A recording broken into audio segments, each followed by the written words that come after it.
तो एक तरफ कुछ लोग तालिबान की सोच को भारत में लाना चाहते हैं, तो दूसरी तरफ तालिबान ने जैश ए मोहम्मद के साथ मिलकर भारत में आतंक फैलाने की साजिश रच ली है। इस पूरे प्लान का जिम्मा तालिबान के कमांडर बाबर को दिया गया है। यह आतंकी जैश ए मोहम्मद के कमांडर की शक्ल में अब कश्मीर में अशांति फैलाने की तैयारी कर रहा है। मुगल आक्रांता अताताई बाबर, जिसने 5 बार भारत पर आक्रमण, तलवार के दम पर हिंदुस्तान में खूनी खेल खेला,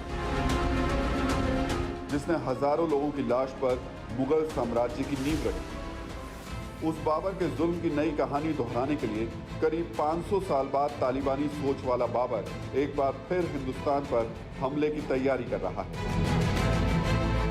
जिसका मकसद उतना ही खौफनाक है, जिसकी मानसिकता उतनी ही खूंखार है, जिसकी सोच उतनी ही शैतानी है। हिंदुस्तान को लहूलुहान करने, अपने नापाक मंसूबों को अंजाम देने के लिए एक बार फिर बाबर भारत आ रहा है। फर्क सिर्फ इतना है कि वो बाबर आक्रांता था, आक्रमणकारी था, ये आतंकी है। वो खूंखार मुगल साम्राज्य का संस्थापक था, ये बाबर खतरनाक तालिबानी कमांडर है, जिसे अब आतंकी संगठन जैश ए मोहम्मद ने अपना नया कमांडर बनाया है। तालिबान के साथ अपने संबंधों को मजबूत करने के लिए जैश ने तालिबानी एहसानुल्लाह उर्फ बाबर भाई को कश्मीर का नया ऑपरेशन प्रमुख बनाया है। इस तालिबानी बाबर ने हाल ही में अफगानिस्तान में कई लड़ाई लड़ी थी। खुफिया रिपोर्ट्स के मुताबिक अफगानिस्तान में तालिबान की जीत के बाद नया आतंकी नेटवर्क बना है। इस नेटवर्क में लश्कर, जैश और हक्कानी नेटवर्क शामिल है।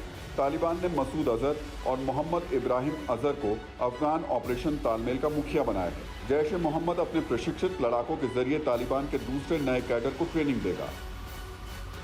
आशंका है कि इसी नेटवर्क के जरिए जैश के आतंकी कश्मीर में गड़बड़ी की प्लानिंग कर रहे हैं। हालांकि इस बाबर के खात्मे के लिए भारतीय जवान पूरी तरीके से तैयार हैं। भारतीय सेना के जाबाज जवान कश्मीर में आने वाले हर आतंकी को जहन्नुम पहुंचाने के लिए तैयार है। तालिबान बार बार कह रहा है कि कश्मीर के मसले पर वो पाकिस्तान के साथ नहीं है, लेकिन जिस तालिबान ने सत्ता मिलते ही अफगानिस्तान में आतंक मचाना शुरू कर दिया, उस तालिबान पर भारत कैसे भरोसा कर सकता है?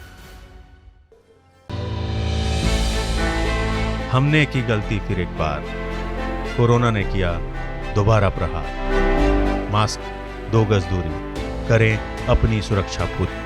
कोरोना टीका हम सबको लगाना है, मिलकर साथ समझदारी से कोरोना को हराना है।